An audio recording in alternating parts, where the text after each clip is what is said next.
I think the chapel does two things. I think it serves as a point for building community in Beaver Creek. Even in a resort community, people need to be together. The second thing it does is to bring people of distinctive faiths and all faiths together into one place. There's only one place to worship in Beaver Creek, and everyone knows where it is.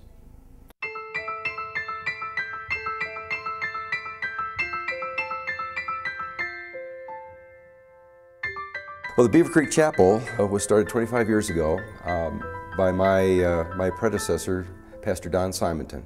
He knew President Ford and John Galvin, Leonard Firestone, and Phil Smiley.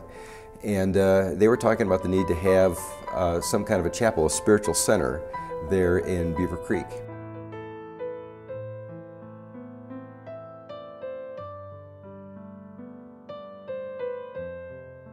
I understand from the way this got started is that Jerry Ford said to John Galvin, "Hey, why don't we do here what we did in Vail? You raise the money and I'll help you."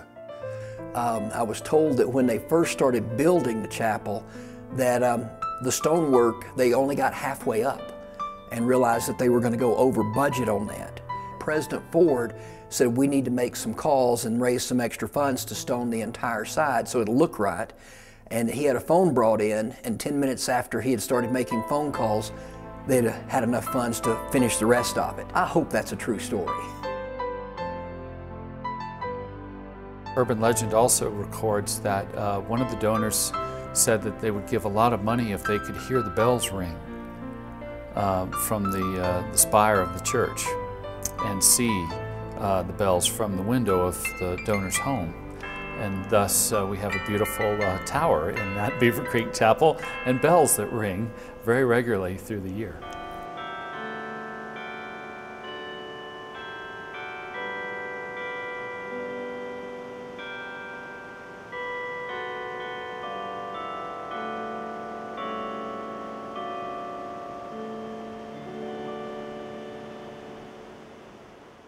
The community of Beaver Creek cares so much about this chapel. They really take a personal interest and stake in its funding and in its maintenance. They really recognize it as a central community institution. And it became the spiritual center, the hub of the Beaver Creek Resort area. This is a very interesting experience. 6 different communities sharing the same space. Isn't it wonderful? The opportunity to meet people from a lot of diverse backgrounds and literally around the world that come and find a place to worship there at that chapel while they're here.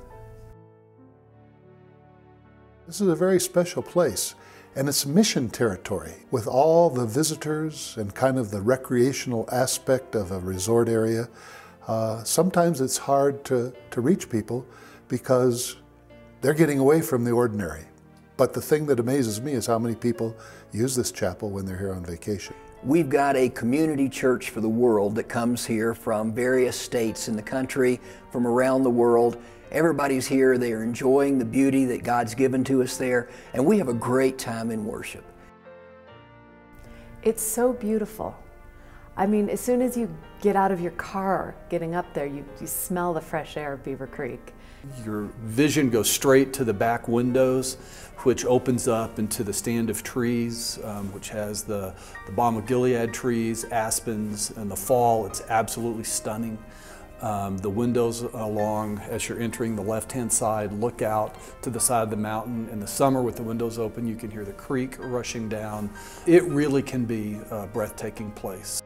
All the artwork, the ironwork, the leaves that are on the doors, the pulpit, inside the chandeliers are all designed with that balm of Gilead leaf and branches. Just gives the church its own unique character. Each one of our congregations has some religious sacral items that we put up. So we put up our Star of David. There's a cross as well, and they're beautifully crafted with wood and metal, and it's just exquisite being part of it.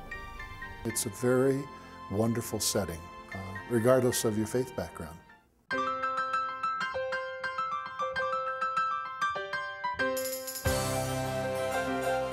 Do several weddings throughout the year. It's a wonderful place for people to come out of town and have their weddings there. Of course, it's a gorgeous facility. Because they've been to Beaver Creek skiing or whatever, and the bride, even as a little girl, says, this is where I'm going to get married. Every once in a while we're in that chapel and a couple will come walk in through the back door very quietly. I know that when that happens, they had a special event there and they're coming back. This past summer, we started doing baptisms down in the creek. Congregation will gather on the bridge, and the couple or whoever's being baptized will go down to the creek and have the baptism there where family and friends can watch and participate. I think almost every sacred music event of the year happens at that chapel. We have the longtime fundraiser for Salvation Army with Pat Hamilton and Peter Varvra.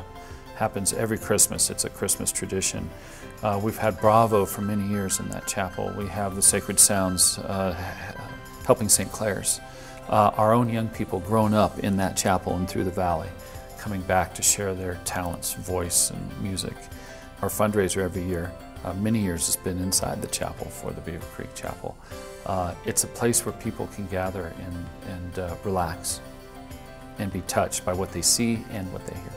We will on a regular basis have wildlife come and visit us. Once is standing with many people who have just showing up for the service where we had to shut the doors because there was a bear right there on the porch, 5 feet from us, looking in the window at us and calling Beaver Creek security to come and relocate the bear.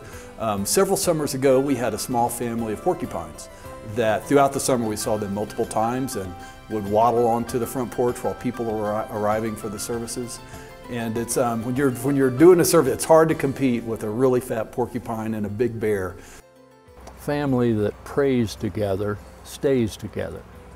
And I couldn't help but think that that has an application here in the sense that a community that prays together also stays together.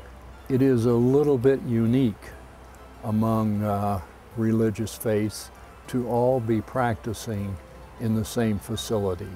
That has added to bringing people together to share their prayer life as they share their recreational life. My first Christmas with serving over 500 people and President and Mrs. Ford and their entire family. The many Christmases, the Easters, the weddings, which everybody talks about, but the funerals, the memorial services, for Mrs. Ford, for Jimmy Huga, for the riverboat guide that drowned and had nowhere else to have a funeral, to bring hundreds and hundreds of people into that chapel at a critical moment of their lives. It's just been one of the biggest blessings of being a pastor in this valley.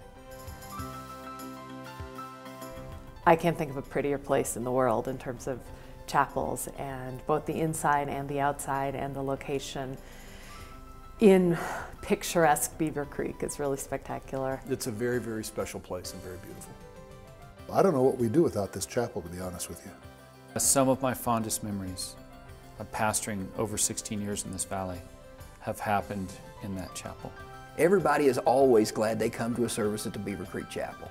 They gather literally from around the world to come there for worship. That's what makes that place special. So I just want to send a thank you for the people that had the vision to build this facility, because it's been a complete blessing.